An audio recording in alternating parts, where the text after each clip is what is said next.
through all the different lessons that we had so far, and my question is, not for all the business we can use SEO, right? I mean, if it's a small business, maybe it's already hard to, let's say, to fight with the competition or to It stand all up depends. against the competition, no?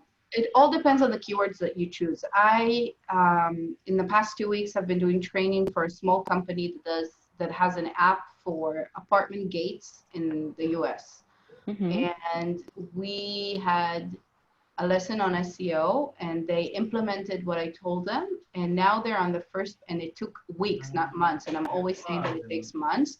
And it took them a week and a half, and now they're on the first page, not the first result, but the first page of the keyword apartment gates, which is, Really? yes. So it's like, try it out. It's worth it. Because you don't know who's doing SEO and who's not. And, Okay, so even if I know, let's say for my products, organic food, there is a big company who all the time when I put organic products or all the keywords, they are just on the first page and they are ranking first. Mhm. So even like that, I can compete with them using SEO. Yeah. Oh, really? I was hopeless. No, try it. Give it a try. Find the right keywords that have searches but not a lot of competition, and give it a try. Okay, I was thinking is, let's say, okay, I'm going to start working in, I don't know, weeks. Just an example. How you can start, like, oh, let's say if someone is coming, okay, Angelica, this is what I have, this is my product, and I need to start, okay, we have like kind of seller, but I was thinking, how can I create or set all the strategy, you know what I mean? Like Yeah. it's hard because for you it's easier because you have experience and you know what works well good for this and what is not good. But for us maybe, or for me in my case, I don't have experience. So let's say I was wondering how can I start? What can I say? Okay, the keywords and everything, but just thinking how can I implement it? It's hard. It's scary. It was for me like, oh my god, what I'm But going to do. what's the fear? What can happen? You're not gonna reach the first pages, so you're not gonna reach. So you're gonna try again. You're not gonna hurt the company if you're not. Hi, if you're not copying content and it's gonna be duplicate, and you're just creating content, what can it hurt? Maximum they can fire me. Why would they fire you for trying to improve the company? Mm, Like, why? If you try to write content and you try to promote it on Google, so why? Like, you're giving it your best, you're trying, you're seeing if this angle of marketing can work for you. I mean, I would love that in an employee, that somebody comes in and says, hey, I want to try to get more organic traffic, and I'm going to run some tests. I can't promise anything because we're the little guys, but I want to spend time on creating good quality content that is updated, and see if we can get some organic traffic. mm, that's good. But Yeah, not everybody thinks like you, especially people feels they're losing money or whatever. You know how it is yeah, sometimes. Like, yeah. okay, you are not good enough. Maybe I need to hire someone else because you don't bring results to the company. So you know how it works sometimes. So Yeah, yeah, yeah. yeah, unfortunately, it's like that. Okay. Then, I'm But not you in are a, right. I agree with you. yeah. But talk to them beforehand. Tell them, hey, I want to give this a try. I'm going to put some things up. I'm going to update the website a little bit. I'm going to add some improvements where I can. And let's see what happens. And if it doesn't work, we go somewhere else. We do something else. Nahon, you're right. Okay, let's wait another minute because here we go. Now everybody's joining again. Vasily, hi. Hi. Justin, Sivan. Hi guys, how are you? Hey, Is everybody alive? So so far, far, yes. so far. Happy to see you all. Adas, how are you? Good. How are you? Hey everyone. Hi, Justin. Long time, guys.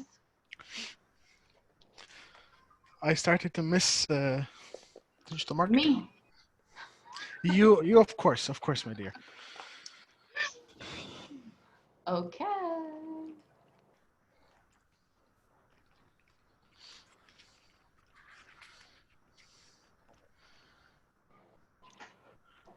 Danielle, how is the hotel doing? Danielle is not. Danielle. Danielle is not here. I think she might have sent me a message. Justin, what's up? Hey Vasily, how you doing? Good, brother. Good, good. Good. All good. Good. Yeah, Danielle is going to be a little bit late, so we're recording this lesson, which is going to be good for her. We're going to have a lot of practice time today, so whoever is going to watch this recording in the future will have to fast forward all the practice time, but it's being recorded. So I want to wait another minute, see who joins us, because we're still missing like 4 or 5 people. And then we'll do like a review of what we've done, because probably all of you forgot about it completely, right? Am I right or am I right? Who reviewed the presentation before today? Let's see, you guys. Partially. Review all the presentations. No, just the one for today. Hold on. I am signing into, I'm going to do a poll for the first time now.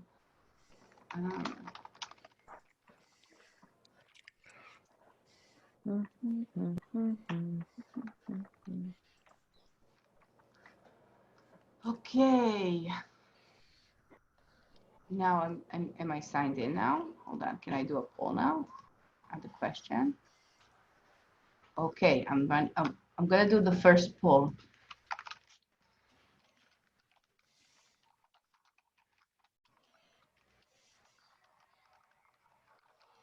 Okay.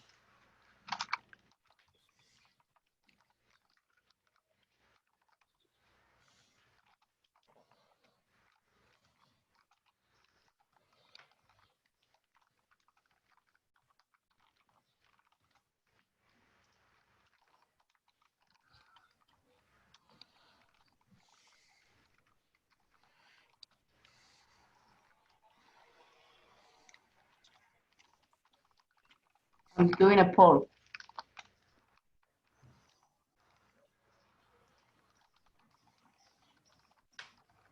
Okay, now I'm gonna do save. And do you see the poll now? Nope. What do you see? You. You. Okay, hold on. Oh yeah, now. Oh, now I see. Okay. I don't know if I spelled everything correctly. Forgive me. It's the good students poll. Let's see. That's nice. I am trying new features. Yeah. This is so interactive now. Are you seeing everyone's answers, or just me seeing everyone answered? Are you seeing everyone's answers? Nope. No. No. Okay. Maybe you can publish the final results. We only have 85. Somebody didn't answer. Oh, so you have to wait for everybody to answer? No, I can end it, but someone here didn't answer. 6 out of 7. Who didn't answer? Oh, me, I didn't answer. Oh, maybe it's you. Yeah, yeah. No, it's not allowing me to answer. No, it's 8 people in the room. Okay, and now share results. Do you see the results now? Nice, yeah. Yeah. Okay, so who put in what is Google Ads? The same people who put, I memorized it. The same person. Okay, now that we had some fun, we can start really going over everything, and we have everyone almost here. So I'm gonna mute all of you. Dictatura. Yes. Okay. All of you are muted. And I'm going to share. So because we have a 2 weeks and a half, I think, gap, I'm going to start by just quickly reviewing the presentation that you already reviewed. And like I said, today we're going to do a lot of practice and create Google Ads campaign. Who joined us? Who joined us? Hi, Natalie. Hi, Okay, and thank you for Lior for saving me. Lior, you saved Natalie? No problem. Thank you. Okay, so we're just getting started. So, quick review of the Google Ads. You know what? Why we use Google Ads? I want to remind you because we're going to prepare ads today. So I want to remind you that when you're picking the keywords that you're going to use in your campaign, think about what is the consumer moment. So when you're writing your ads, if the person is interested in knowing, is interested in information, you're not going to be selling to them in the copy of your ad. So if you choose a keyword like, which is better, organic food versus non-organic food, that is not when you want to see an ad that says organic food 75% off, because you're not ready to buy, you're not looking to buy. So I want you to consider the consumer moment when you're creating your ad. We talked about the different networks, the search ad, display ads, video ads, apps, and we saw each one of them. You can review that later on if you want. When do we use text? When do we use display? So text is the most common way of running Google Ads. You do that when you want to gain advantage over your organic listings. You do that when you want to reach customers actively searching for your specific product and you don't feel like you have a chance, okay, with the organic posting. And when you need results fast, like I said, if you have an event in a month that you need to fill up, some kind of professional event in a month that you need to fill up, then you're not going to wait for SEO. You're going to go straight ahead for paid ads. And when do we use display? When we want to reach a wide range of customers. This is more for branding. Consider the fact that people that seeing text ads are people that are actively searching for something, that are highly intentional audience, versus someone who is just on a CNN website and seeing your ad on the side. Okay, so their intention at that point is to read the news, but they're seeing your ad, so the conversion rate, the click-through rate is much lower. So this is more for branding. The other reason we use it is for remarketing, because it has been proved that a consumer needs to see your product or your service or your face or your branding at least 7 times, at least 7 touch points, 7 times before they make a decision and choose your brand, especially when we're talking about the more high-end, more expensive items and services. We talked about the most popular ads, and we went into actually creating a campaign. So we're gonna actually create the campaign in a second, but I wanna talk again about the structure. The structure is similar throughout all the paid ad platforms. Who joined us? Who are we saying hello to? Tom? Hi. Tomer. Everybody say hi to Tomer. Hello, how is everyone's doing? Good, good. I think they're all sleeping. Hello. They're all very muted fast. because it's a dictatura. We talked about it. My classes are dictatura. At least no one crashed your online class yet. Have you heard about the online crashes? No. When people just join Zoom classes that are not protected with passwords and just put like very violent content over there and just, you know, take over the Zoom lesson. That's hilarious. Yeah. I So want to there see were. who there to come into my classroom. Did you see what Justin wrote? Zoom bomb, exactly. That's the name. I am shocked at what you're saying. Yeah. So it can be funny sometimes, but actually there was a Holocaust survivor who gave like like a testimony over the Zoom, and someone crashed and bombed this Zoom conference and put like children pornography or stuff like that, and it was less funny. But yeah, just wanted to check out that everyone is fine, and I don't want to take your stage. Yeah, you're totally stealing my thunder. Yeah, no, I can't really steal your thunder. Zoom booming. What? I'm sorry, that was muffled. David? Not that I'm just making a bad joke about Tomer Zoom booming us. Yeah, that's Exactly. yeah. Exactly. We're in the middle Exactly. here. Yeah. Okay. Okay, so it's your stage. Okay, I'm gonna mute you. Okay, so now we're going back to the structure of our campaign. And like I said, it's pretty much the same among all the paid ad platforms. We have our account, which is our client's accounts or my account. And then we have our campaign. Each campaign is a whole different story. We don't compare between campaigns. The only thing we can compare is which one succeeded more. But if one is selling jackets and the other one's selling shoes, it's like comparing apples and oranges. Where do we actually compare? When we go into ad groups. Okay, so each campaign would have an ad group. On Facebook, for example, it's called an ad set. And an ad group is a group of ads with the same audience, the same keywords, but the actual ads will have different copy.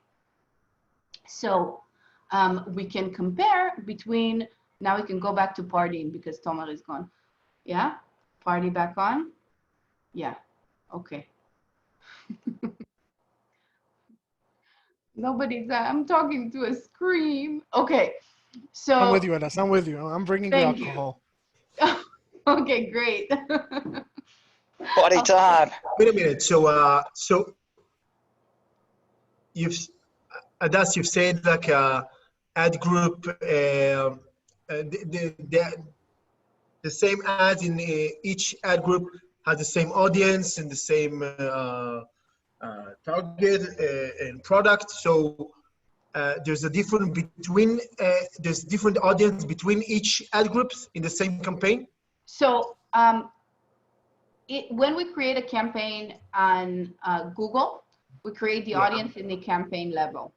I was for a second referring to Facebook with the ad sets, and that's when you have you have the same audience, but you choose the audience in the campaign level. Okay. Okay. So only the product is different between each ad group. No? The keywords, yeah. It could be the same product. You're under jackets, but here it's still jackets, but it's keywords for people who are looking for rain jackets, keywords that for people who are looking for winter jackets. I mean, for example, if we go all the way down to the keywords that we were talking about, and we had this list that we were playing around with, it's all the same products, but I would separate the keywords in, let's see where it's divided. I would separate the keywords here into different ad groups, so my ads will match the consumer moment and the keywords that were searched. Because if I'm putting together a group of keywords, it's all a CRM software. That's our product. But some of them are looking for online one. So now I'm going to take all the online CRM keywords, put them together in one box, and whenever someone searches for anything has to do with online and CRM, my ads will pop up. And you can have a few different ads to test a few different types of copy, but each ad group is going to have the same keywords. So it's like a different perspective for the same product. So if we go back to this example, right here. So we go back to this example. So here it's really different types of products.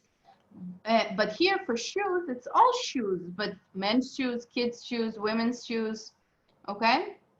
Mm-hmm. This will all become much more clear once we actually do it online. We talked about the extensions, okay, and how we always want to add extensions if they are available. We have the information, the details. We talked about budgeting. Budgeting might be a video worth watching again, just to remind us all. So I'm gonna play it, the 2 minutes once again, or 1 minute. Your ad, and now you need to set your budget. Here's how to get started.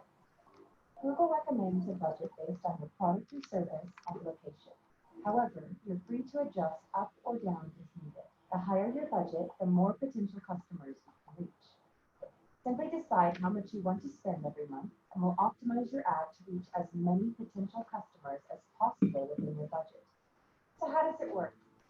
Even though you set a monthly budget, you won't be charged that amount upfront. Instead, you'll accrue costs only when someone clicks your ad. The total cost will never exceed your monthly budget, and you can change it or pause your ad at any time. When you advertise on Google, you only pay for results. If a customer sees your ad but decides not to interact with it, then there's no charge. In other words, you only pay when it works, and you're always in control.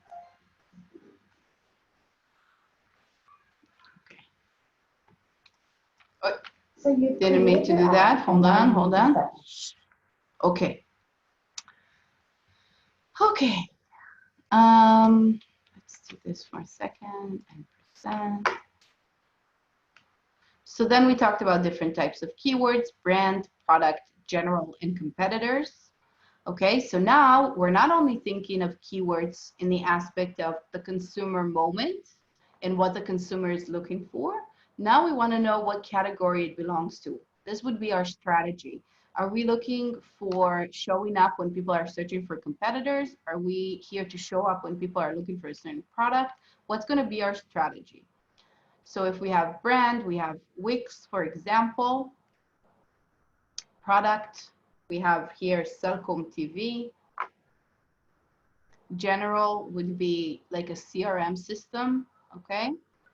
And competitors would be how you would search for HubSpot and you will see SEMrush, okay? We talked about all of this, so I'm going quickly over it. If you have a question, please stop me. Long tail keywords versus short tail keywords also covered.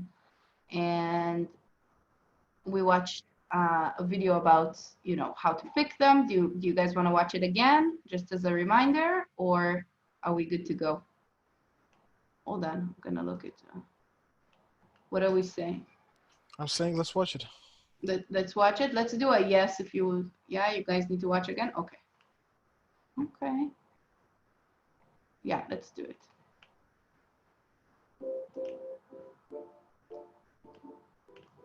Mary runs a large online shoe store that sells a variety of shoes. She created an AdWords campaign when she launched her new website. The campaign brought people to her site, but her sales haven't increased as much as she hoped. Let's see how Mary learned to use the right keywords to attract actual customers. Keywords are words or phrases that match ads with a customer's search. When Mary first opened her business, she wanted to create a buzz about her store and bring as many people to her site as possible. So she used very general keywords like shoes and sneakers. This worked well and her ads got lots of clicks, but she wasn't selling a lot of shoes. Here's how Mary was able to get the right people to her site and turn those clicks into customers. Tip 1, think like a customer. First, Mary tries to imagine what her customers would search for. She writes down all the categories of shoes she sells. Then, she thinks of specific search words for each category. Doing this makes it easy for her to come up with the right keywords to attract customers looking for the shoes she actually sells. Tip 2, organize by theme. Mary learned to group her ads by themes. She creates different themes for the different types of shoes she sells. For example, she creates an ad campaign around the broad theme of women's boots. She then creates different ads and keywords for rain boots, high fashion boots, and booties. By doing this, Mary reaches the right customers and keeps her account organized. Tip 3, be specific. Mary wants to promote her sale on men's basketball shoes. If she uses a general keyword like basketball, she could get irrelevant matches of people looking for basketball scores or basketball videos. To promote her sale, she adds discount men's basketball shoes and men's basketball shoes sale. She even includes her sale price in the ad. When using such specific keywords, the more the merrier. Successful advertisers choose 5 to 20 keywords per ad group. Tip 4, use negative keywords. Negative keywords ensure your ads don't show to the wrong people. Mary doesn't sell children's shoes, so she adds children and kids to her negative keyword list. This way, Mary can be sure she isn't paying for ad clicks on a product she doesn't sell. Tip 5, use the keyword planner. Think of the keyword planner like a workshop for building new ad campaigns or improving existing ones. Mary uses the keyword planner to come up with new ideas for effective keywords. The keyword planner also helps her estimate the number of clicks she would get for her new keywords. Once Mary adds her keywords, she can check to see how they're performing in the keywords tab. That way, she can increase her bids on keywords that perform well to help improve her ad's position and get her ad in front of more customers. By following these tips, Mary was able to increase her sales by getting her ads in front of the right customers who clicked on her ads and bought shoes from her site. For more ideas on how to use the right keywords to boost your AdWords success, visit the AdWords Help Center. Questions about what we just saw? I feel like, I don't know why, like my southern accent is coming up today. Questions? Okay. Hold on, I'm not seeing, yeah, okay, getting back to business. So then we divided these keywords, and then we talked about the match types. The match types are the different symbols that you can add to keywords when you're putting them into a keyword, a search campaign, and how that affects how broad or how narrow Google will search and show up your ad. So I'm just going to go straight to this as a reminder.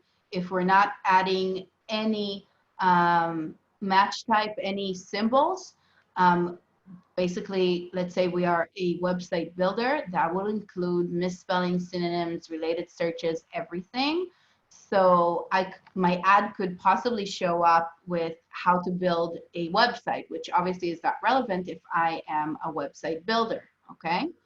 Another one would be the broad match modifier, and that would be adding a plus next to the keyword. So plus website, plus builder, which means that in the search term, there must be the word website and there must be the word builder in whatever order, and you can put words in between, but this will have to show up and this will have to show up.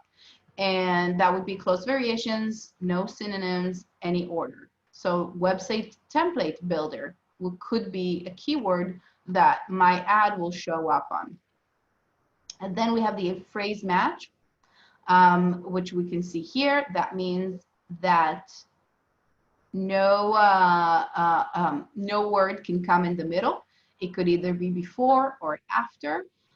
So for example, easy website builder. So that's again, not what I am looking for. So we have to think about that. And then we have exact match, okay? And this would be exactly website builder, only exact keyword. So that would bring me to website builder. And then we have a negative match, which is adding a little minus sign next to the keyword, which would, for this example, be free. So free website builder for free, anything that has free in it, I wouldn't want my ad to show on because it's not relevant for me. The more broad you're going to go, the reach is going to be bigger because it's going to be showing up on more key terms, more searches. And the more narrow you're going to be with your symbols, the less people it's going to be exposed to, but it would be more relevant. Questions, guys? I can see question marks. I can feel them. Yeah, I have a question, Hadass. When putting negative match, do we have to put it in a general column, or do we, let's say I'm going for a phrase match, I put the phrase I want, and then a minus and something I don't want to appear? Exactly that. And you'll see how I'm doing it in a few minutes. Okay. Yeah, exactly what you just said. Okay, so then we have more examples you can review later, and more on how it's going to show up with exact, negative, broad. Then we talked about ad groups and how we group our keywords, even though we are all talking about a web developer here. We group them by the way people would search for it. So it's the same for, like, if we're talking about flights. So low fare flights, cheap flights, discounted flights, that would be 3 different groups. In the keyword research that you prepared, when you are grouping together keywords, this is exactly why we were putting them in themes, because this is how you're going to take them and add them to your ad group and see how it works. Avoid duplicating keywords from another ad group. This is so you can compare which keywords are working better for you, and try to group keywords that are similar together and leave them in that specific ad group so you can compare between 2. Use 5 to 15 keywords per ad group. Use search term report to screen out irrelevant keywords and negative. Well, basically, I will show you the reports, but afterwards you can look at the report, a lot of reports, but one of them is search terms, and then you can see if you got clicks or you've been shown up on key terms that are not relevant for you. You can go back and do like a minus to them. Okay. So I want to, we didn't reach this part, right? We were here when we stopped the last lesson, correct? Do you guys remember? Yes, this is where we were. Yes, Okay. yes, this is the place where we were. Okay, that's what I have down. Okay, great. So we're going to talk about creating the actual ad now. At the point that we have the campaign and the location and the budget and the audience, and we have everything in place, we get to actually create the ad. And when you're going to create it, you're going to see you have your headline 1, headline 2, headline 3, and every time you're going to update something, it's going to show up here. So let's see how we can create great text ads. So you pick some keywords from the keyword planner, and you learn how campaigns, ad groups, and keywords work together. Remember, a campaign is a set of ad groups, and an ad group is a set of keywords and ads. To start showing ads for your campaign, you'll need to write ads that are associated with those keywords. In this video, we'll go over some top tips on creating great ads.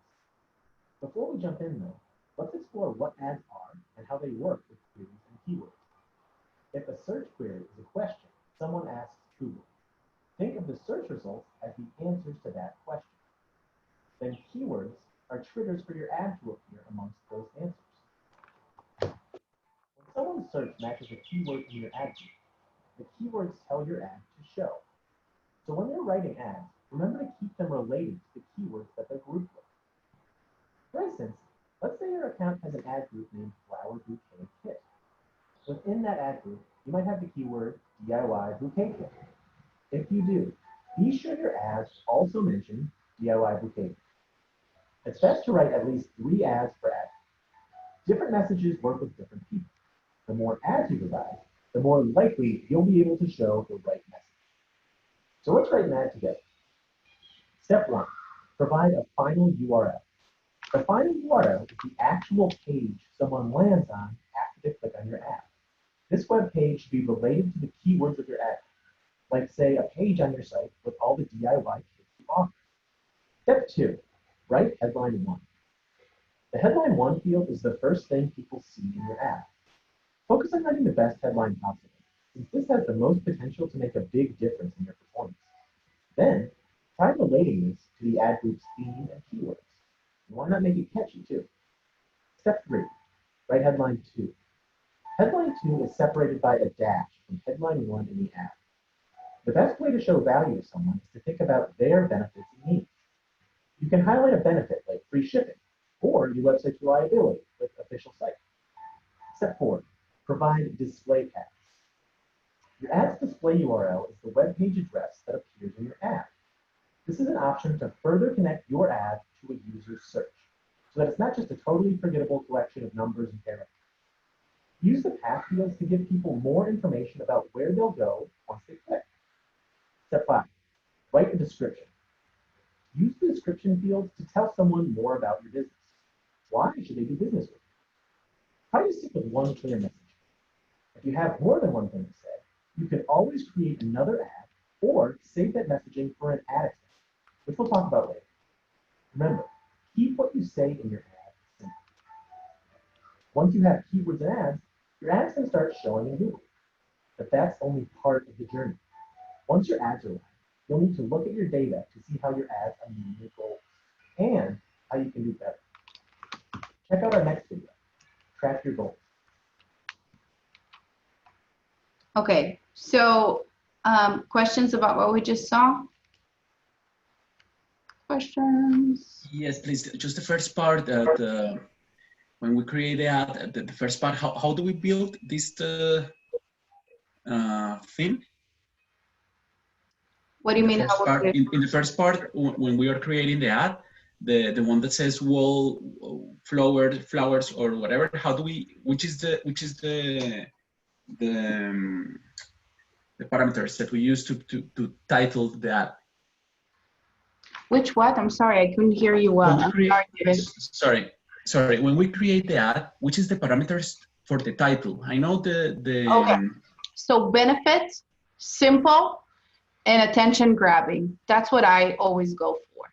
So show the benefit of what you're giving, what you're offering, what's the benefit, what a person would get out of it. Keeping it simple and attention grabbing. And attention grabbing could be 50% off, could be limited inventory, like limited time, or only 15 days left, or whatever. Okay, anything that creates fear of missing out. Okay. That usually gets like really good titles. Okay. And ask yourself, if I can add, always ask yourself, would I click on it? You know, that's the question. If I was looking for that thing, the keyword that you're trying to target, what would make me click? Because a lot of time we would skip these ads and go straight to the organic results, because something in our brain tells us that the ads are trying to sell us something, rather the organic results are just here to give us service, which we now know is BS, and that the organic is doing much more work to try to sell to us, okay, just to do it without paying. So, but we know that consumer behavior is usually to just skip them and go straight to the organic. So what would make you, even as a smart marketer that understands how it works, what would make you click on it? Okay. Okay. Yeah. Did I answer your question?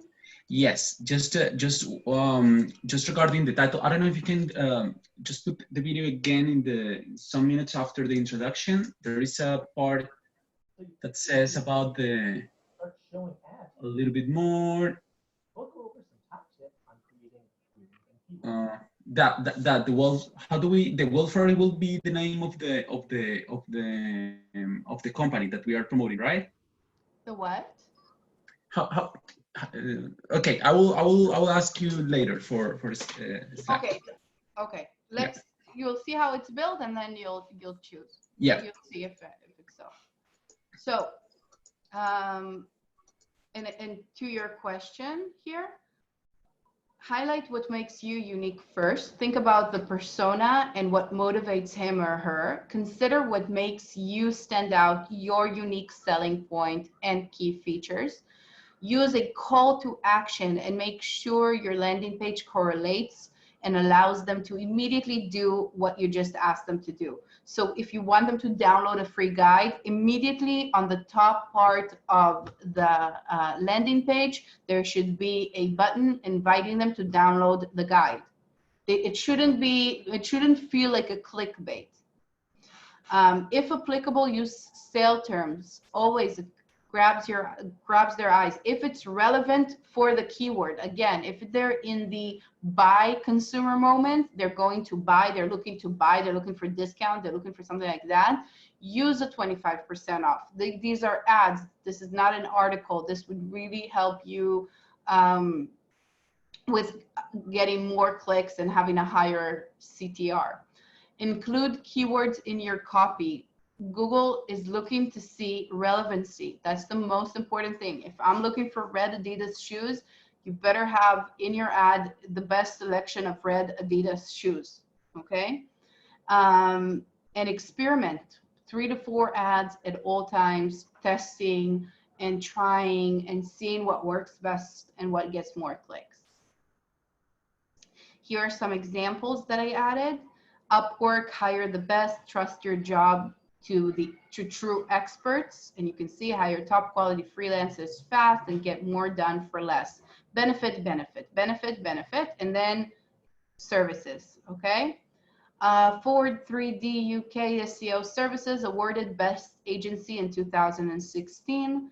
So you're seeing that this will grab your eyes if you're looking for SEO services, and you're seeing that they are awarded best agency in 2016. That will grab your attention. Direct line car insurance were not on comparison sites, okay? So you can see come direct to direct line for a car insurance quote. You can't get anywhere else onward travel services. So you can see how these really grab your attention, really talk about the benefit, really make it interesting. Sometimes Google doesn't like that anymore, but for a long time, people were running ads like, don't buy X before you see this, okay? And like with an exclamation mark. So you want to grab attention. Google doesn't like that anymore, and it's not gonna get as much of exposure, but that's the way you wanna think about it. How can I, in a positive way, grab attention? So what is, Question. yeah, yeah. And that's you. Quite a lot of times you say Google used to like this and it doesn't like it anymore, which is obviously, I imagine, it's experience, right? But do you have any sources where you discover that Google changed algorithm, let's say, or it changed its philosophy or anything like that? So okay, a few things about that. Once you're in the industry and you're in the Facebook groups and you're in all the different newsletters of Google, of Facebook, of Instagram, you sign up to all of that, you get the updates, and you follow the right people and you get the updates. It's really being in it and running tests and seeing what works and what doesn't work that you pick up on that. I mean, there isn't one website, and trust me, I'm still looking, so if you find, please share it. There isn't one website that is always ahead of the game that I always can count and trust that they will come and you know, really share the newest stuff. There is a podcast I like that they're usually by Neil Patel that created Uber Suggest. They have a podcast called Marketing School. It's every day for 7 minutes. They seem to really frequently do an update because it's like 7 minutes every day. They do a lot of update shows, and then they talk about different changes that are happening. But it's like this, I don't know of another industry that changes as quickly as this industry. So you just have to be everywhere all the time, learning all the time. This is also what's exciting about this industry, in my opinion. But in the groups, in the newsletters, checking out what's going on, and really working, testing, and you know, that's the experience. Okay. Sure, yeah, I understand. So it's experience in the end of the day and testing, that's the real way. Of course, but also really being involved in the industry, following the biggest names, signing up to the letters of all the platforms. And, you can even do some Google alerts for certain keywords that could be interesting to you. Once you start following on YouTube, if they have new, anything uploaded, then you see it. Yeah, and listening to podcasts. I got you. Grinding and grinding and grinding, searching and searching. That's the only way. Okay. Yeah. Yep.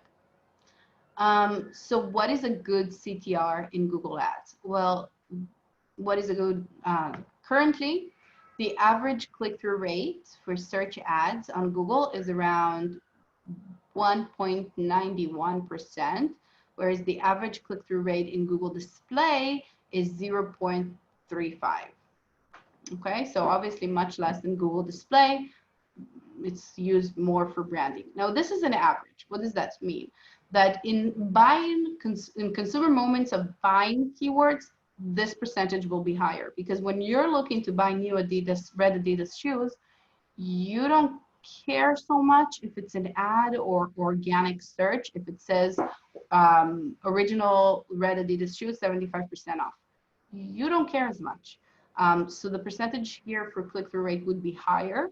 And obviously for display, which are the banners, if it's remarketing, if you're seeing the product, you've been on the landing page, you've shown interest, that will be higher as well. Okay, so, but just so you know, the overall averages between all the different keywords and all the different consumer moments. Now let's talk about something you asked plenty of times about, and I told you wait for it, ranking. Okay, how do you get to be in position 1? Okay, so it's actually a combination of your maximum bid for a word and your quality score. So Google wants to stay Google, and it wants to stay the #1 place that people search on, and their only way to do that is to give great customer experience. And any update that is being done and any changes that you see on the platform, whether it's a huge change, an essence change from gateway to other website to actually a destination, everything that they do is in order to stay the #1 searching platform there is. And they're not willing to compromise that for your $3 a keyword. Okay, so if your quality score is low, okay, you might not even show up, and you might need to pay a lot more in order to see any results. So what happens with new accounts, for example, they don't have credit and they don't have quality scores, it could take them 1 to 2 months to start getting to that sweet point where Google trusts them, and all of a sudden the average click-through rate will lower, and they will get more exposure, more clicks, and they can really start getting better. So what affects, how is this calculated, this ad rank? So yes, the bid, right? But the quality of the ad. Adas, I'm sorry to interrupt. Before you go ahead, can I ask a question about the previous slide? Yeah. Quality score. What is it and how is it calculated? This slide. Oh, I got you. Thank you. Okay. So yeah, back to this. So obviously the bid, okay, the maximum amount you're willing to pay, how much you're actually ending up paying might be less, usually is less, and you can change your bid at any time. The quality of the ads, how relevant they are. How do they know it's relevant? Because it says the keywords that you're targeting. So it's relevant to the keyword, okay? And useful, how useful are your ads for the consumer searching? How useful it is, how would that be determined? If you're starting to get clicks, that means that you're providing the answer that the people are searching for. And ad extensions. If you add ad extensions, that can improve your ad ranking. So how is this calculated? They look at your expected click-through rate. So if you're targeting red Adidas shoes and you're writing about just gym shoes, then your expected click-through rate would be lower because you're not as relevant.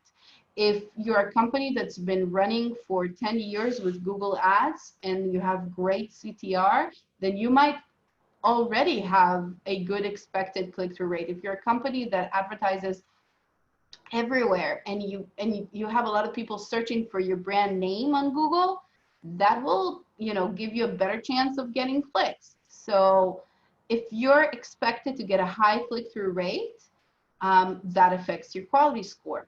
Your landing page user experience, the two main factors that determine the landing page user experience would be how long people stay on the page, right? And how many times they click, the dwell time and the click-through rate. Okay, so if the dwell time is very short, the bounce rate is high, the dwell time is short, people go on the page and leave immediately, then Google will say, okay, well, they're coming from me, they're coming from Google to this page, and they're obviously not happy with it because they're jumping off immediately. Then I don't want them to have a bad experience. I don't want to leave them with a bad taste in their mouth because they did that on a Google platform. So the quality, everything we learned in SEO, even if you're not doing SEO, considering with everything we learned how to create a better user experience so people would want to stay on your page is crucial, because the longer they stay, the higher the ad quality would be. Because Google knows that you're sending to a destination that people will love. Okay? Keywords and language relevant to what people are searching. We said extension usage and format, what type of extensions, and we will see the extensions in a little bit when we create it, when we create the ad, and the account history, of course, if you're paying on time, if you're running a lot of ads, if you're getting good results on your other campaigns, then that could also help your quality score. Okay, so we are going to try it out. You know what? I'm gonna divide the lesson now. So we're gonna go to a 15-minute break, and then we're gonna, because it's gonna take me longer to show, and then I want you to practice right after you see what I do. So let's go on a 15-minute break now, come back and start practice time. If you finish the assignment before, you can even finish earlier today. So, hold on. Okay. Oh, I see that you have questions in the chat. Hold on.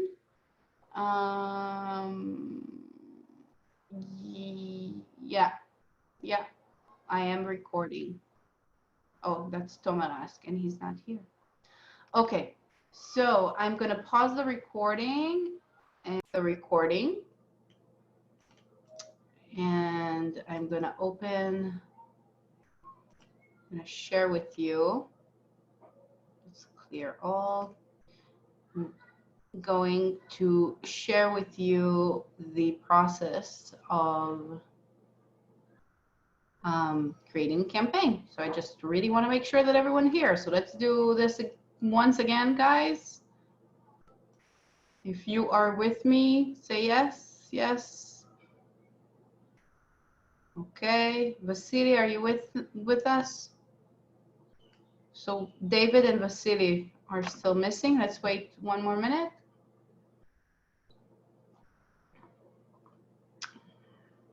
Okay. So we're gonna start. I'm here, sorry, just mistake of connection. Amazing. Okay. So let's go here. And there we go. So now basically you're looking at my my account, one of my accounts. And we're gonna go to my husband's account because that's pretty much the only client I can share. And we're not running any ads right now, but and you're probably gonna have all of this empty because you're not running ads. The next thing that you would do is you can either go to tools and settings and go to, they changed it around as usual. Okay, easier. Let's do this easier. You can go here, and the first thing you see in the search is campaigns, and you can click here, new campaign. So you want to make sure, there we go. You want to make sure that it looks like this. Some of you are going to have some kind of shortcuts, smart views, I don't know what. I will help you out if you do, but this is how we start a campaign. When you're going to start the campaign, the first thing you're going to choose is your goal. And you'll see that with Google Ads, more than any other platform, they're trying to be as user-friendly as possible.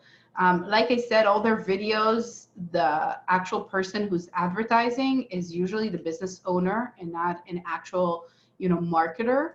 So you see the florist running ads, you see the photographer running ads, you're seeing the shop owner running ads, and this is really to show you that this is for everyone, and it's not something you need to hire to have done. I don't know many people who do it for themselves and not hire and outsource this work, but that's what Google is trying to do. So I can tell you that because they're trying to be so user-friendly, they're working on it constantly, everything on here comes with an explanation. So if you forget completely what we talked about and you just keep in mind the strategy and what we talked about, keywords and all of that, where to click is going to be pretty self-explanatory. Your ads are going to be that much better because you're not just learning how to create them, you're learning how to think about it, how to strategize, how to pick the keywords, how to write in coordination with the keywords that you picked. And that's what's really important in your outcome. Okay. So the first thing that we're going to choose is our objective. And that could be sales, leads, website traffic, product and brand consideration, brand awareness and reach, and app promotion. And you'll see that in every one we choose here, it shows us what campaign types we can choose. So if we're going to brand awareness and reach, not clicks, we're just wanting to raise awareness to a brand, then we're going to see that the campaign types we can use is either display or video. We don't have search here. Why don't we have search? Because search is aiming for clicks. Okay? Now, another important thing I want to explain. If your goal is leads and sales, you need to have Google remarketing codes and Google Analytics installed in your website, tracking the events of a sale or a lead.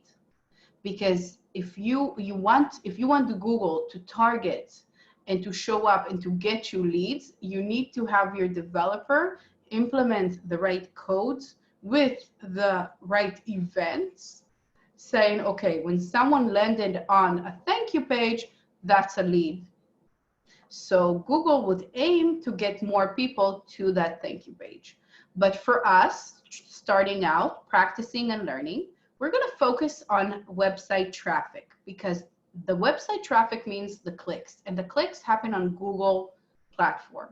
So to optimize for clicks is pretty much the best way you can assure yourself you're optimizing for what you need to get people on your landing page. So when we're practicing, when we're learning, and even when we're running tests on this platform, we want to use, in the beginning, website traffic. So only when I choose website traffic, it opens up the campaign type. You see each part opens up when you completed the one before in order to make it more user-friendly. So now I can choose between search, and every time you hover, it gives you the exact explanation. So it's very simple. Search, display, shopping, video, or discovery, okay? Which is YouTube, Gmail, and more. We're gonna focus on search because that's what we learned in this lesson.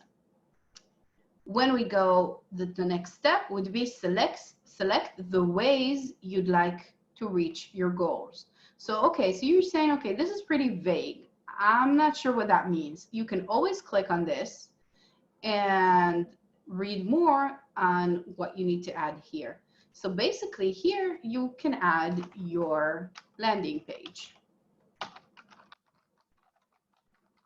If you don't have a landing page or a website you want to target to, that's fine. We're just playing around. We're just learning the platform. You can add Ynet just like I did right here, or any other CNN or whatever website.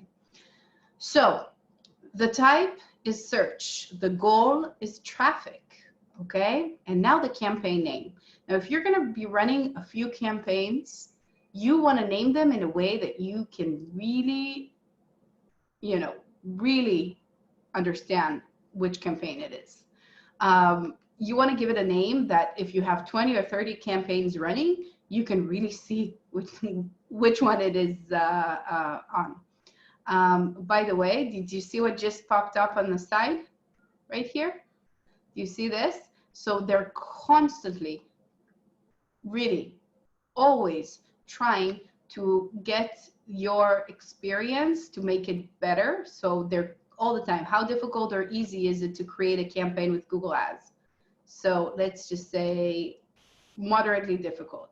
So they would ask for your comments, and they will contact you, and they will try to help you, and there are customer service that you can call in Google. So even if you're working for a client and you're not sure you're doing it right, you can literally call the Google Ads, the business customer service, and they can help you, and they can look over your ads, and that's their job. They want, once you're paying the platform money, whether it's Facebook or Google or LinkedIn, you're on the same side, okay? They want you to be happy, and you obviously want to be happy, and they have different supports for that. So once we pick a name, okay, whatever name you want, then we can choose the network. Okay, so the search network, obviously ads will appear in the search results. And then we have the display network. So do you remember when you've seen like a written ad that just has text, but shows up on a banner placement in a website? Have you seen these types? Which one, sorry? When I'll show you. So let's do search ads on display network. So it will come up like this. Let's look for one that really shows how it comes up. Let's see if it shows here. Okay, this. Do you see the Daily Star? Let's open it really big. No, come on. Okay, great, amazing. Let's see. Okay, do you see how it comes up here and here? Right, that? That is how it will come up if you do a search campaign and have it display in banners, okay? So when you're creating this campaign, after you give it a name, you can choose if to run it only in the search network, okay, and other websites that have Google search on it, or to also show it in display, okay? If you take it out, don't miss the opportunity to reach more people across 3 million sites and apps. To tell you the truth, the amount of people that will click on a banner that doesn't have any image in it, where the actual average of clicks you get on banners is 0.35, is 0.000, okay?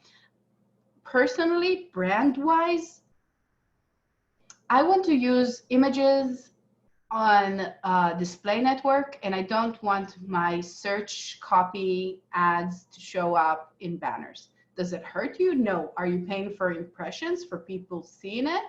No, you're paying for clicks. So you're not going to lose anything, except in my opinion, it doesn't look as good to have something look like this, and it's your brand.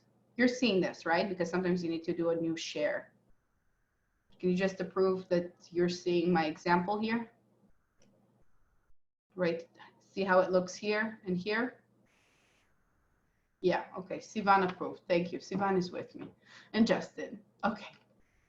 By the way, this is LinkedIn SlideShare. So normally I would leave it out because I don't want my brand to be showing up on banners without a nice, well done image.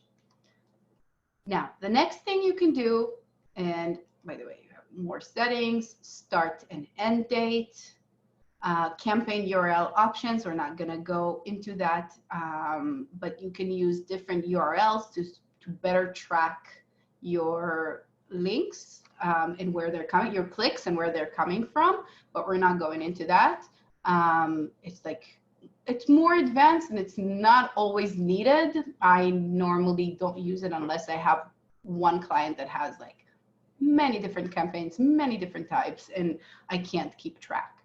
And dynamic ads are also something a little bit more advanced that I want you to get into once you know what you're doing with this platform. But basically, you would add a few different headings, a few different body of the ad, and it will switch them around according to Google's algorithm to try to create the best performing match between the heading and the body. But again, advanced stuff, leave it for later, okay? But start and end date, you could use if you want. You can always, you need to keep track of your campaigns and you need to stop them if you feel like they're not performing, if they're not getting clicks, or if they're getting a lot of clicks but not getting, results in your landing page. So you need to keep track of them. But if you're afraid you're going to forget and the ad is going to keep running and money is going to keep being wasted, then you can set up an end date. The next big thing that you need to choose is the location. Now, you can go here into location options, and you can target a few different things here. People in or who show interest in your target location, which means anyone that is here and anyone that is interested. So if you are in the US and you're interested in Tel Aviv, and you target Tel Aviv and you target this, it can target people interested in that area, okay? So consider if you want to do that. A lot of times, yeah? Your voice just got cut out.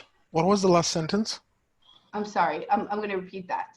So when you are targeting people in who show interest in your target location, it's basically, you can be in New York, interested in Tel Aviv, and you're targeting Tel Aviv, and it might show up to a person in New York, even if it's not relevant for them. So, yeah. So this is usually when a client comes to me and says, look, I've been running ads, or a student or something, I've been running ads, I've been getting lots of clicks, nothing is happening on the landing page. And we check the landing page and it looks fine, and now I want to check the ad. And one of the first thing I check is this. This is like one of the first things they check, because you might be showing up for people who are interested in your target location. Okay, they show interest in coming to Israel. So now you're going to sell to them, you're going to show them ads about whatever your restaurant in Israel or anything like that. So but that misses the whole point. Why does Google do that? Ask Google. Okay. So you can change it here. So people in or regularly in your target location. So that's more narrow. And people searching for your target location. So people searching for Tel Aviv, you want to show them. If this is a traveling thing, that could be relevant. You can do here, you can add another location. And I like to go into advanced search. So you have a few things that you can do here. You can add location in bulk if you have a list. Sometimes you would have a client with a list of 15 cities or 20 cities or 100 cities in the US or in any country. So you can add them in bulk, or you can choose a radius, like exactly where your fitness club is and 10 miles around it or 5 miles around it when it's a location-based advertisement. So you can really pin mode, and you can, let's choose Italy. They've been through enough. Here, we're in Ghana. I've been in Ghana. So, oops. So you can go very narrow right here. Now we're gonna find like a sinking ship or something, right? That's all the videos. Okay, so let's say I have a business here. I can choose it, and I can go. I can change it to kilometers, and I can say 5 kilometers around it. Okay. Yeah, makes sense. So let's, or we can just look for location here, and I can say Tel Aviv. But you. So this is for the question. So in this case, this is what we want to be doing, so that according to your example, people in New York advertisement. This is the way to do it, right? You understood the question? To take out the people in New York? No, you said that the problem with just writing Israel, the one that you showed before, is that if you do that, even people in New York might see your advertisement of your restaurant in Israel, and that's a problem. That's a waste of money. No, no. The area where I was talking about is the targeting. It's right here. Do you see what I marked here? Yes, but you showed the people in or who interests in your target location. Yes. So if I want only people from, let's say, Tel Aviv to see my advertisement, I do the second one. No. Yes, you do the second one. But even if you write Tel Aviv here, and it's not just Israel, if people are interested in Tel Aviv, they'll see it if you're here. Does that make sense? If you want only people in the location, then go for that one. I'm sorry, Adaz, but I just missed like 20 seconds of your speech. It got stuck again. Okay. No matter what location, look at me pointing at the screen. I'm literally with my hand pointed in the screen. Okay? Yes, I see that. Okay. Okay. You don't, but yeah, I'm telling you. No, I see you. No, I see you. I see your mouse. That's my point. Okay, no, but I'm literally with my hand pointing at the screen like you're seeing me. But I'm sorry, this is just teaching on Zoom. So I'm showing you here with my hands.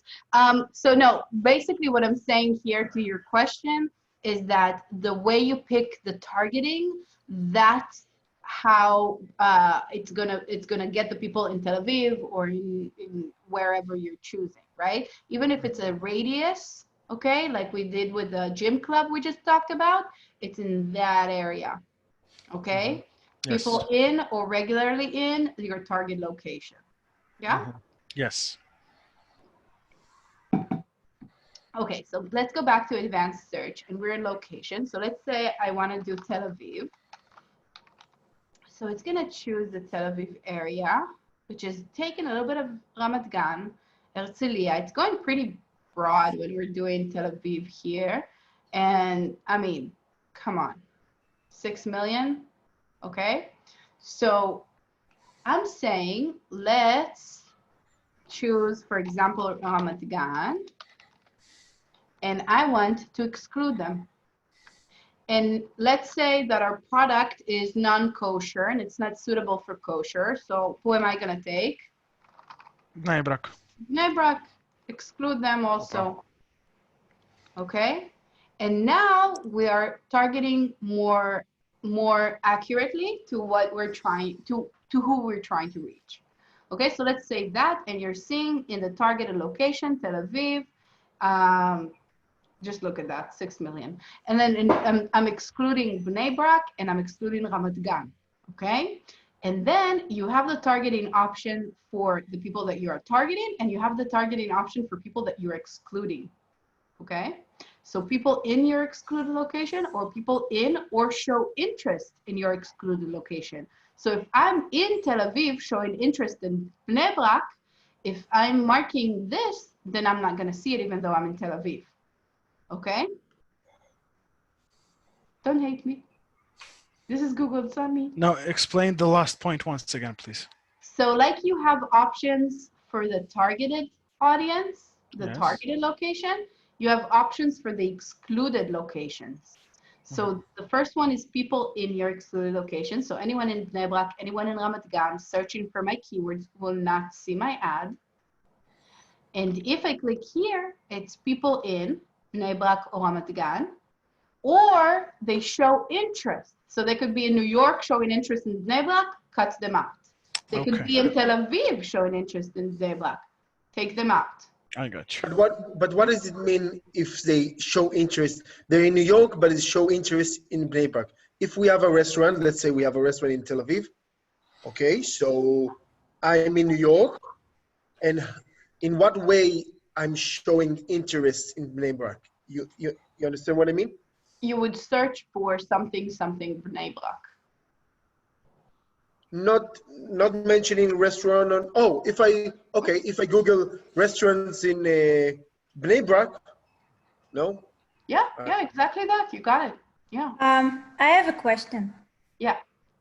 What if my services are not geographical based? Like I have like some kind of services, so I don't care where you live or in which area you showed interest in. Great question. I want someone else here to answer.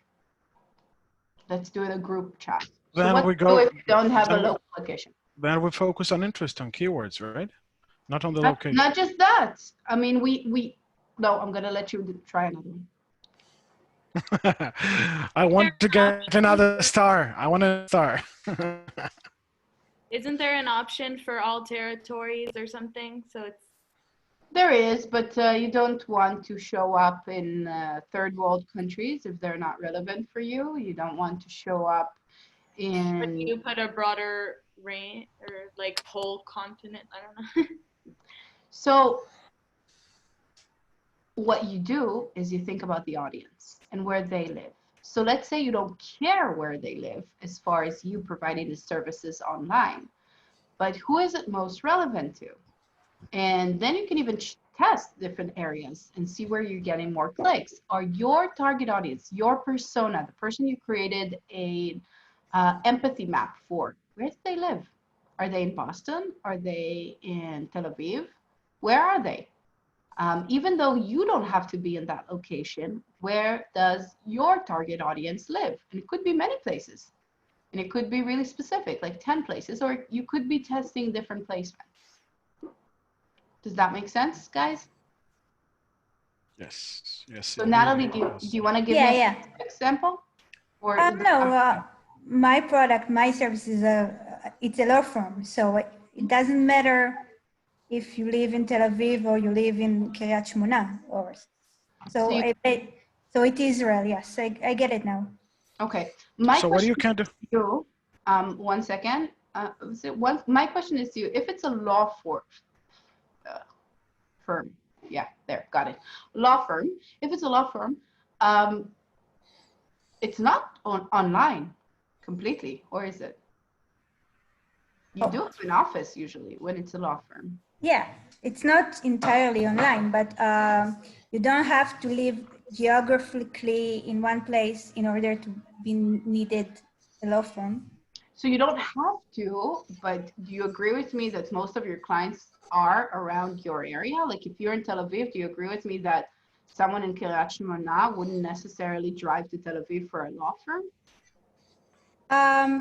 I feel that in the law firm area, it's even if you live in Kiryat Shmona, so if you are like a company and stuff, you're still gonna reach for the Tel Aviv law firms. Great, perfect. You know your industry best. What do you want to ask, Vasily? Yes. What I wanted to ask, currently, the way it's set up on the screen right now, I imagine that I'm a New York citizen. I'm going to visit Israel next week. And I want to schedule some nice restaurants and places to eat. This way, I won't see the advertisement for the restaurant if it's set up this way, correct? Yeah, but you I can will. I will not see that. Yeah, but what would you do? Okay. I want someone else So to click ask. on the. Okay. Someone else. So what would you do? You want to get tourists to your restaurant here in Tel Aviv. What would you Yes. do? Someone else, not Vasily. I want someone else to answer. What You would you? choose the first option in the target options.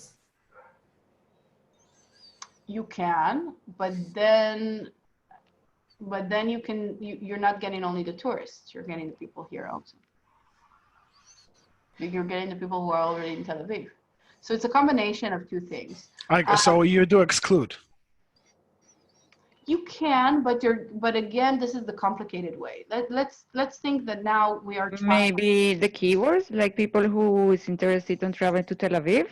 Exactly. No. Thank Like you. we cannot add this. Exactly. That's what I was waiting for. So I would go for people searching for your targeted location. And my keywords are going to include my location in them. So it's going to be top restaurants in Tel Aviv, best restaurants, reservations and restaurants in Tel Aviv. That's where I'm going to go. Okay. And this is if I'm targeting Tel Aviv. If I want to get the people in New York, okay, this would be like worldwide. If I want everyone, not New York right now, we said tourists, so it would be worldwide, people searching for a targeted location. Again, I'm confusing you completely. Sorry. Two things. I'm sorry. I'm hearing myself and I'm seeing I'm confusing you. Two things that you can do. What Angelica said was perfect. Use keywords that people would search for and target the location that you want to target. Then you can do all of countries and territories, and then just people in or show interest in. Does that make sense? Did I do this? It does, but then what is the difference between the third one?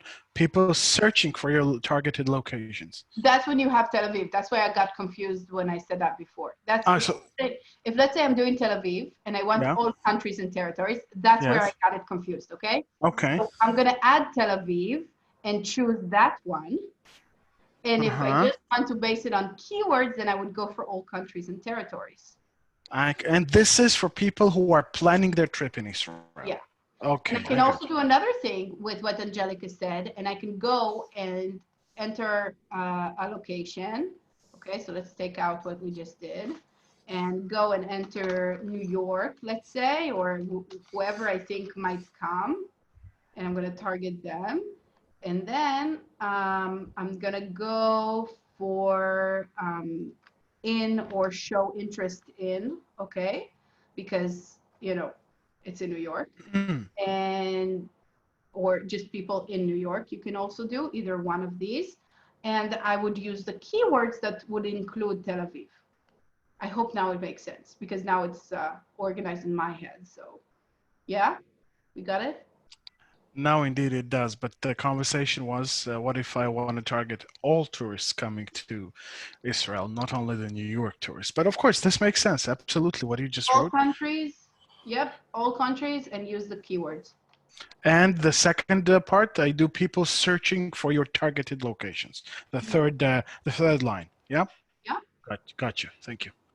Okay, and now the next thing would be choosing a language. Now, I want you to consider that the languages is the language that the customer speaks. That means, and they have the best description to this, language targeting allows you to restrict where your ads can appear based on the user language setting, okay, and the language of the site. So you could speak English as amazingly as Angelica does, okay, but everything is set up in Spanish. So if you're targeting in Miami and your ad is in English, be sure to add in the languages Spanish because you don't want to take out all the people that could read your ad but actually speak Spanish. Okay, and they have the settings of the Chrome and everything in Spanish. Okay, obviously Google wants to show ads in Spanish to people who have the settings in Spanish, and you might show up less on Spanish settings, but you do want to add, same thing for Facebook, you want to add a few different languages because even if I use Facebook in Hebrew, I can still read an ad in English. And even if I use a Facebook in English, okay, but I can still read an ad in Hebrew. So you want to add a few different languages, not to exclude so much. Does that make sense, guys? Absolutely, very useful tip. Okay, great. So then we have our audience. So you can start here very generally, look for things that people are interested in. So for example, I can write organic food. And you can see different things that they're showing in the market for food, in the market for baked goods, foodies, food and dining, fast food cravers, cooking enthusiasts. I don't see exactly what I'm looking for here. Maybe I will go for healthy foods. Okay. So health and fitness buffs. So maybe I will go for that, and perhaps I will go for vegan. They eat a lot of vegetables right now. It's not finding any.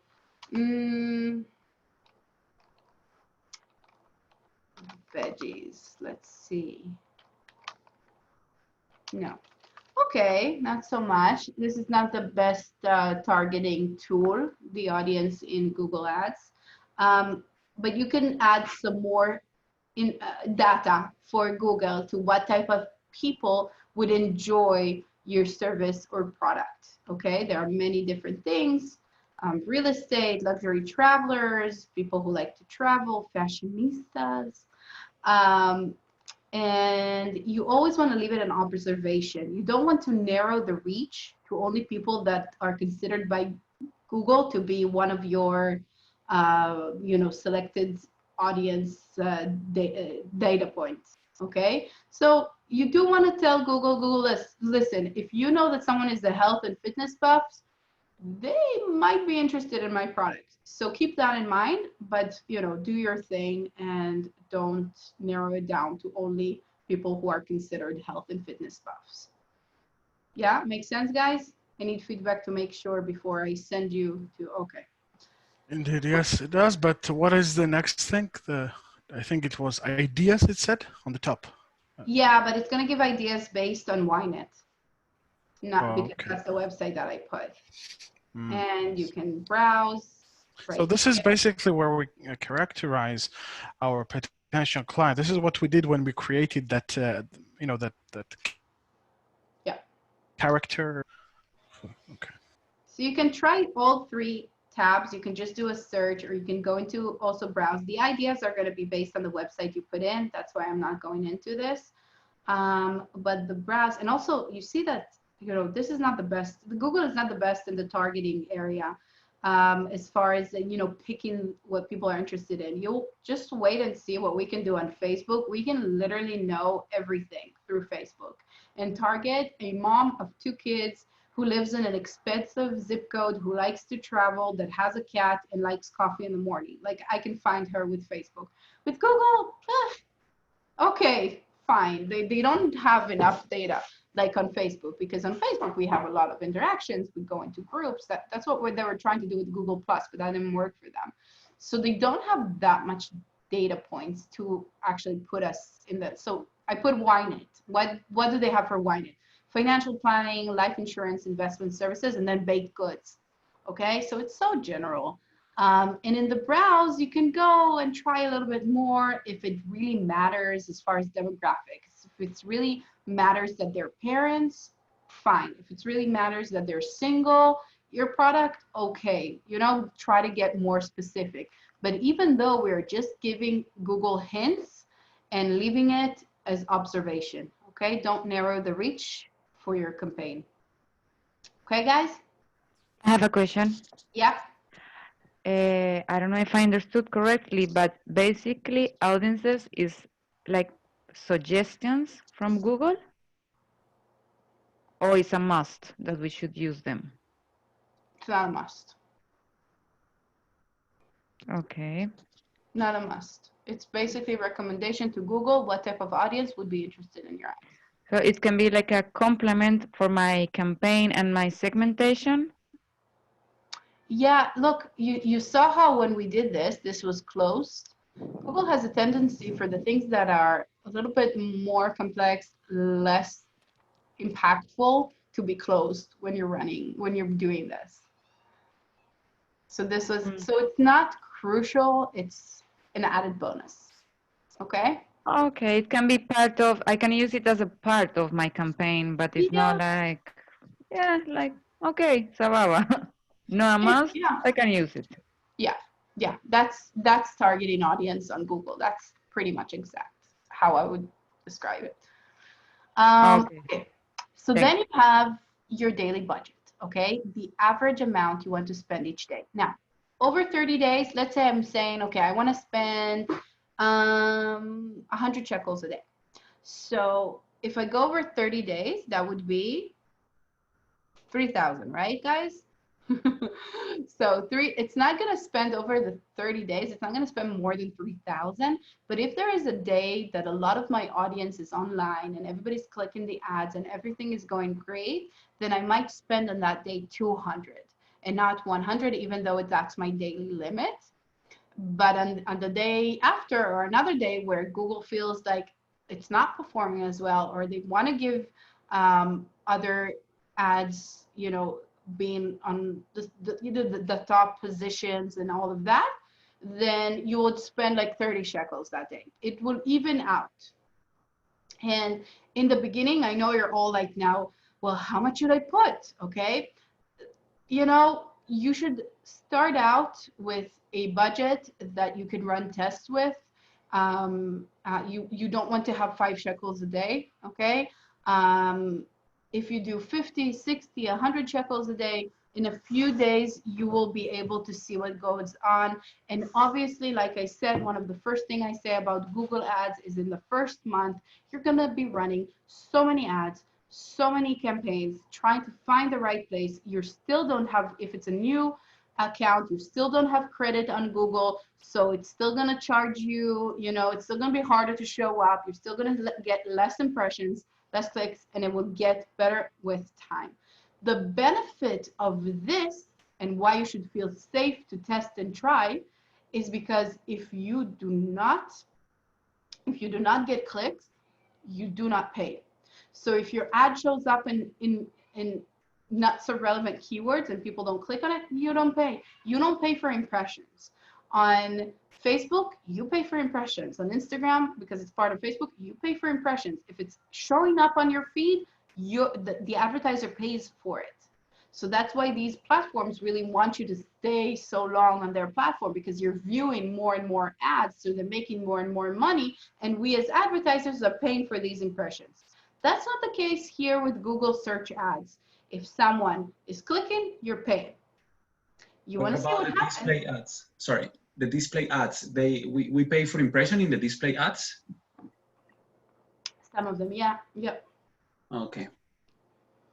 Because otherwise, in a lot of cases, you're not going to pay anything. So you'll see, and also with YouTube, you're going to have some of them that you're going to pay per click, and some of them you're going to pay for impressions. We're going to it's like pay per view, or we're going to get into that, okay? Because you have 6 seconds ads that you cannot skip, and then you have 15 seconds or 30 seconds that you can skip after 5.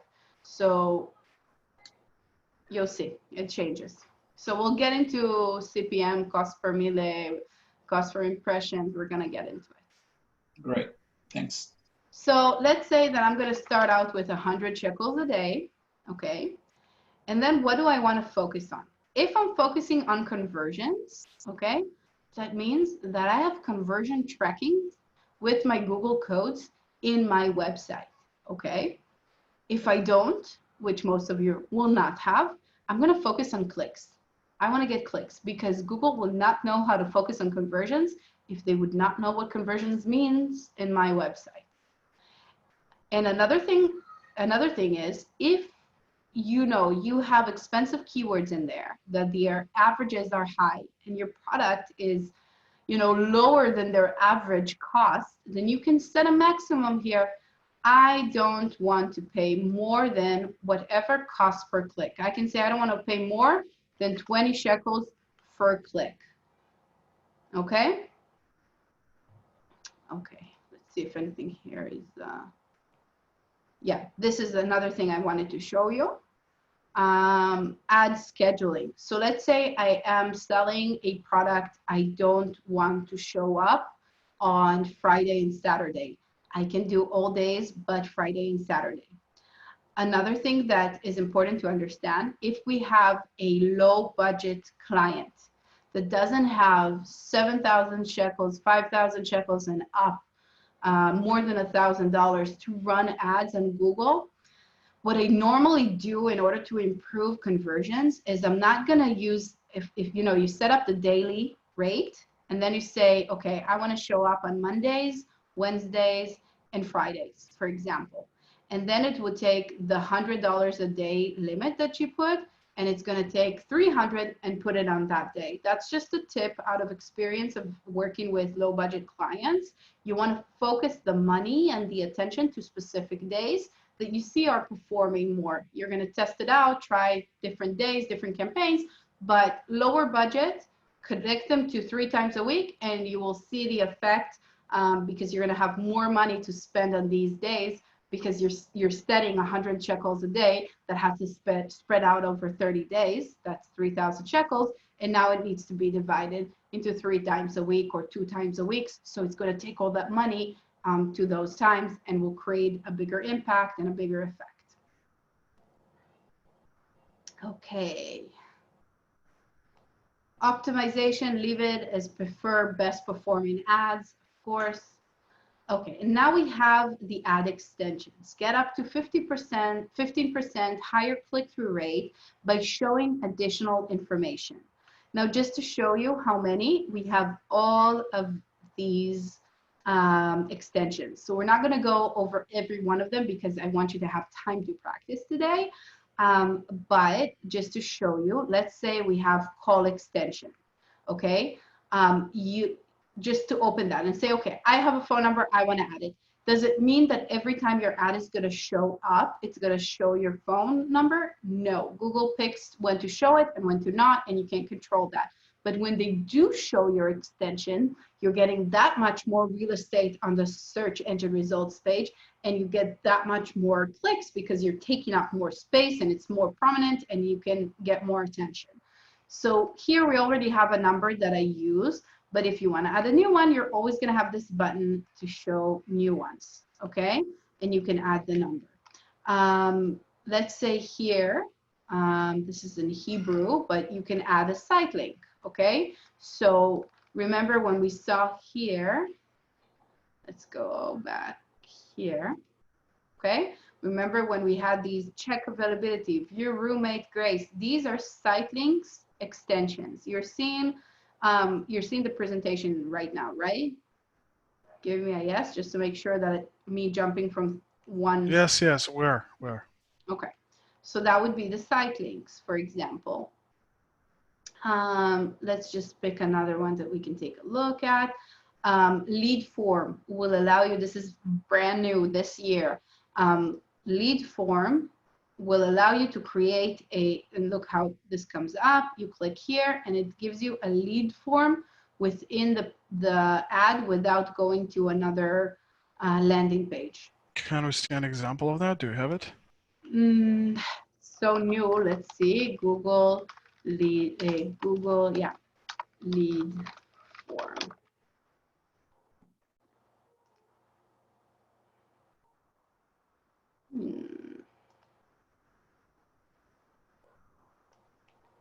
So get offer, and then you add your details. Let's see if I can open it a little bit bigger. Yeah, it seems like this is as big as it's gonna get. So you're gonna click get offer, and then it's going to show up with this, thank you. It's going to show up with this lead form right here. Completely new thing from Google. Engages the client. What? It engages the client. They don't have to move to a different location. They can, if it's a lead you're searching for. Yeah, and they added it now. Facebook has been having it for years, but I want you to consider something when using it. These are the coldest of cold leads. Yes, yeah. Okay? Because it didn't require any action from them. No action. They didn't go to your landing page. They didn't see your trust factors.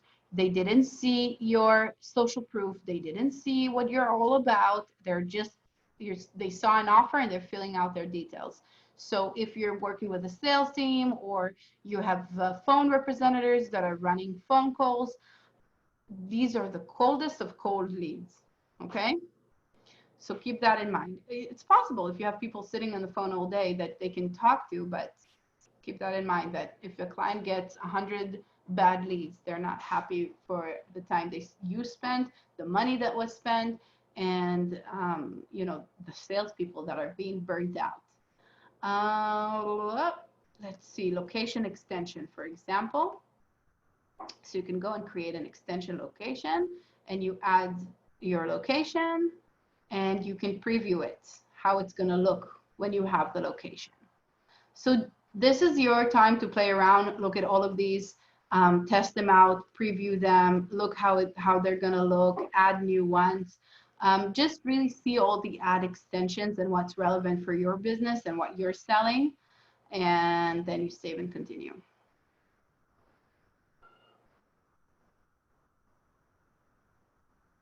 Okay. Now you're creating ad groups. So we created our campaign. We chose our audience. We chose the location. We chose the languages. We chose the times that it's going to run. We chose our budget. Now we're getting into our actual ad groups. And you can create 1 or 2 or 3 or as many as you want right here with the ad groups. And you're giving that ad group a name. So here it would be jackets. Okay. Oh, rain jackets. I'm sorry. Rain jackets. Like we saw, you know, before in the presentation. And here is where you enter or paste your keywords. 1 word or phrase per line. So you would do cheap rain jackets. Right now, I put that on broad modifier. And when I enter, that means to Google that this is 1 key phrase. That's why it says here, oh, it's gone. But that's why it says here, enter or paste your keywords, 1 word per line, okay? And you can get keywords ideas by adding a link or by adding your product. So I can add here cheap rain jackets. And I can add here rain jackets. And I can add here buy rain jacket, and I can do minus free. Okay, and that would be my keywords. And I'm going to have 5 to 15 here, and you can see here on the right I have the daily estimates. So I have 100 shekels a day. I have 30 clicks per day on average. And I have 3.35 shekels per click, just according to what I just entered. I'm going to do save and continue. Okay. So, oh, this is new. Pending. I haven't seen this before. The pending and in progress. So you add your final URL. And here it goes, HTTPS. Yeah. So you add your final URL and then you add your headline. So this is where my headline is built. is. That's the previous page. The previous the number 2 stage is just to name the group of the ads, right? It's nothing. To name the group and to enter the keywords. And the keywords, and we can. Okay, so. All right. Good. And you. I'm only confused a bit at us because last time, I mean, several lessons ago when we tried to look at keywords, there was some different interface. I remember we did the keywords a bit differently. Is it? Do you remember because something else? Searching Or this is on the Google Keyword Planner. Right now we're building. Oh, okay, okay. You search for, and we're putting them in the campaign. I So got you. now you would take them out of your Excel that you created. Do we put the landing page URL or the website URL? Landing page. If that's where you want people to land. You can run an ad for your website, but you might lose them in the way because they're going to go to different pages. But if you want to get awareness, you can run, you know, campaigns for your homepage. But if you're trying to get people through a funnel and get them to do a specific action, you will have better conversion using a landing page, because a landing page is a standalone page that doesn't have a menu to go and travel around the website, doesn't have social media that you can leave and go see the Instagram. It's a page with one purpose. But, you know. Sell, right? What? To sell, that's the point? To sell or to get leads, So, to get a conversion. Or the other option would be to land a client on my website, but on a specific product page, right? Actually, could it be possible? Yeah, but they still have the menu, they still have the social media, they still have many ways to escape. Okay. You want to squeeze them. That's why they're called a lot of times like squeeze pages are the shorter ones, but you want to get that lead out. You want to get that demo request. You want to get that 30-day trial. You want to get that, whatever the conversion is to you, you want to get that. So there's a lot of thinking behind the strategy and the funnel. What do I want them to do? Do I want them to download a free guide? Do I want them to sign up to get a demo from my software? Do I want them to do 30 days free Netflix? What do I want them to do? Okay? Yes, I got you. Okay, and then I will continue my great copy. Okay? And now you can add a display path. Now, the display URL is only for show, okay? Because if your URL is in Hebrew and it has this, you know this, right? So you know how the links in Hebrew show up. So if your link is ugly, you can use a display path here. So get free and then guide. And this is what we spoke about, right? When we said that this should match the keywords, and that's when Google likes and it forwards. Okay, so this is where we do it. And this is where you have a description.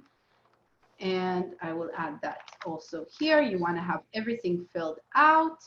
Okay, as far as URL options, these are different tracking templates, different tracking. It's called UTM. It's not what we're going to even deal with right now. And then done and create the next ad. So what do I want you to do? So save and continue, or done and create the next ad. So what do we do now? So we're done. Okay, once I do save and continue or done and create the next ad, this ad is going to go into review, and in a few hours, if approved, we'll start running. Now, I'm going to clear all. Did any of you add a credit card to your Google Ads account? Because I know we all opened it, and I showed you how to open it with skipping. So Angelica had a credit card. Sivan has a credit card. I know we had a problem with a few. I think Danielle also had a credit card, which is not here. Okay. So let's say I'm doing save and continue, okay? Now we have this ad, okay? Continue to, congratulations, your campaign is ready. Continue to the campaign. You are going, and listen to this, guys, because it will start running and it will cost money. And this has happened to my student before. So what you want, okay, is to go into overview and search campaigns. Okay, campaigns. And you see this campaign we created right here. You're going to go into, click this, edit, and remove. Okay? If we click pause, what will happen if we click pause? I'm too scared to find out. No, I'm kidding. But if you click pause, it's not going to run. Okay? If you click pause, it's not going to run. So no But money charged. I want you to make sure, again, I am going to campaigns, marking it, going to edit, and removing the campaign. And this is only if you saved and continued. You do not need to save and continue. What you need to do is to reach the point where you create the ad. And let me explain the assignment that we're all going to practice and do now until the end of the lesson. You need to create a campaign with 2 ad groups. Okay, so it's, you know how we have the categories of the keywords. So 2 ad groups, and each ad group should have 2 ads. So what do I need to get from you, and where can I write that so we can all see? Let's I'll do it on Slack. Will that work? So I'm going to do it on Slack right now. Okay. So, oh, what? Tamar link wasn't working. Now I'm. Oh, she said she's in. Tamar is here. What's going on? Okay.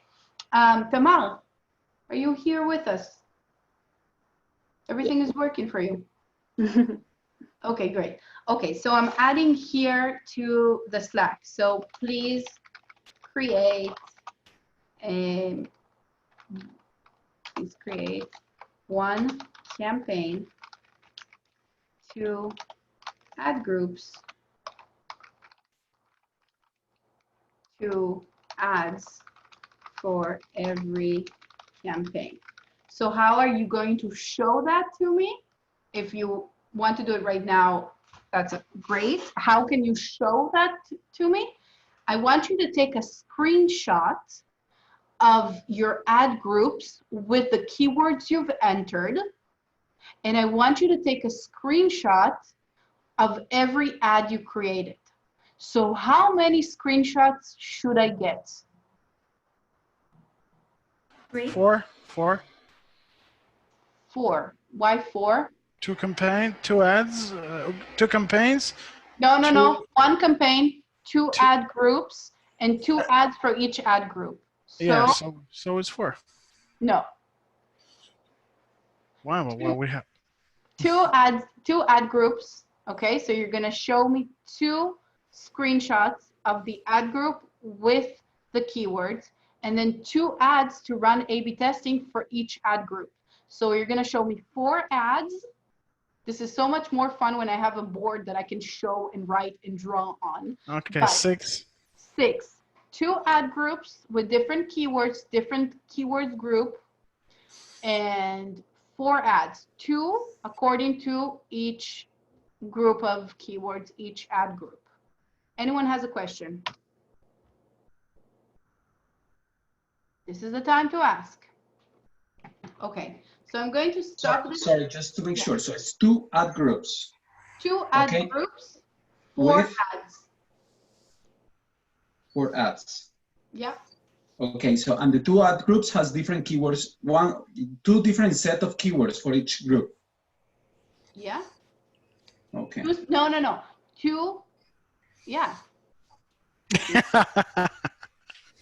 Because you wrote on Slack 2 ads for every campaign. It's 2 Oh ads for no! every ad group. Hold on. Can I edit it? Yeah, edit message. You're It's right. 2 ads for each ad group. So it's 4 ads total, 2 ad groups, and 6 screenshots. I should get 6 screenshots. You can obviously make my life easier and put it all on a document, but Can I verbally visualize what we are just going to do? So yeah, I'm sure it will be help everyone. Tell me if I'm wrong. So we're opening 2 ad groups. One ad group will be for, as an example, winter jackets. Another ad group will be for builders' shoes. Is it possible? Now let's. no, it's not possible because 2 different products for the same campaign. So the campaign can be jackets. One ad group would be snow jacket. One ad groups will be. Okay, so one campaign has 1 product.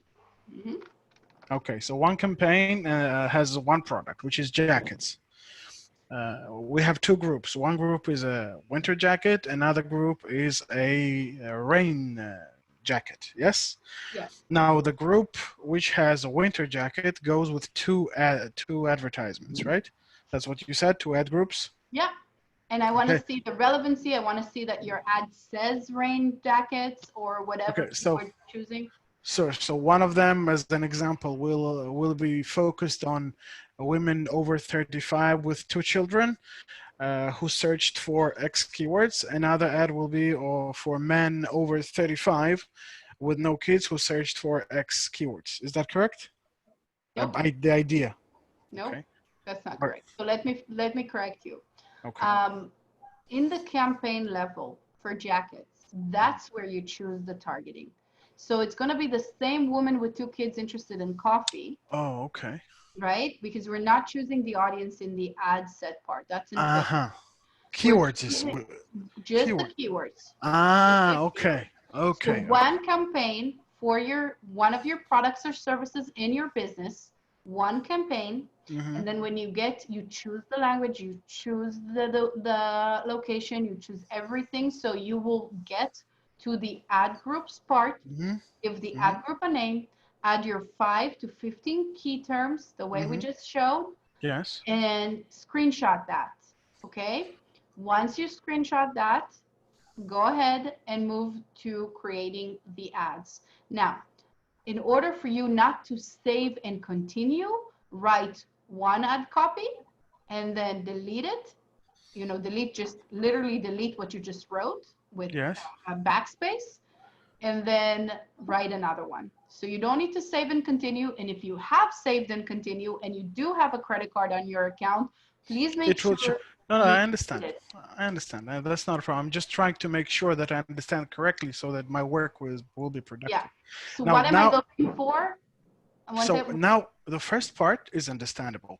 And actually, this is why I love practice. Okay, it makes sense. The only difference, I'm doing 2 ad groups so that I have a possibility to compare different keywords and analyze which are more productive for my product that I'm trying to sell. Okay. Exactly. So we built one fork. Let's go to another fork. You said after campaign, I create 2 ad groups. Each of them has 2. Each of them has 2 advertisements. Yes. Yes. Good. So what would be the? Now we just spoke about first ad group. What is the second ad group? Rain jackets, snow jackets, winter jackets. Okay, which will also have 2 different advertisements, right? Yes. So you need 4 advertisement, 2 ad groups. It's written in the Slack. Okay, I got you. Okay. So we're going to Google Ads.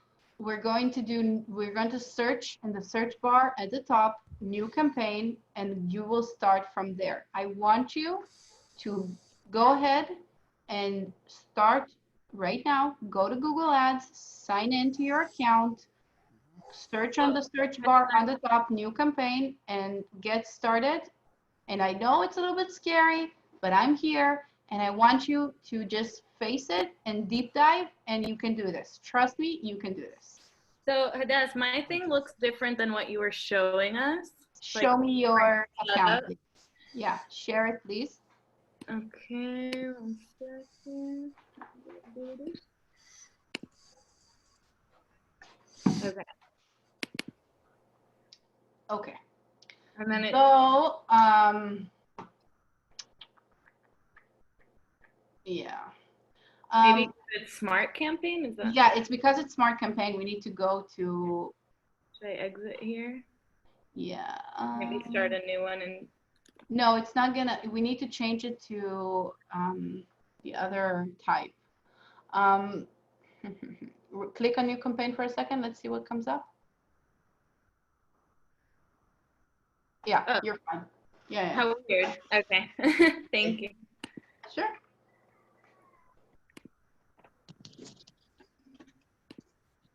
So because I have my credit card there, so I don't click on it. I take the print screen with the keywords and everything.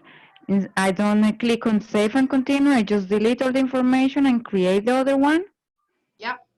So basically the last part is where we are working on without clicking on save and continue. Let's say we are doing once, but we will work several times on the same form, Mashukaze. Exactly. Because they don't want you to save and create another ad. Okay, but anyway, I need to check and delete the campaign. No, if you didn't save it, if you didn't complete it and you're leaving in the middle, then it's fine. Then it's not gonna run. Okay, how many keywords we need for each group? 5 to 15. You can take it from your Excel that we created. The research, the keyword research we did for SEO is relevant here as well.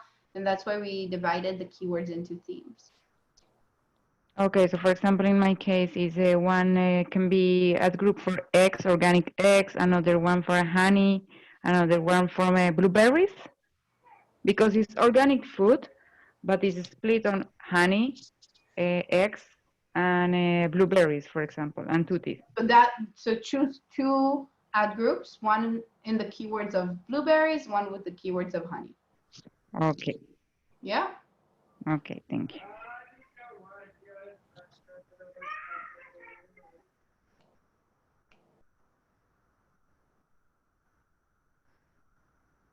So I'm gonna pause the recording so no one will have to wait while you guys are working. And if there's anything important that anyone asks, then I will turn on the recording again.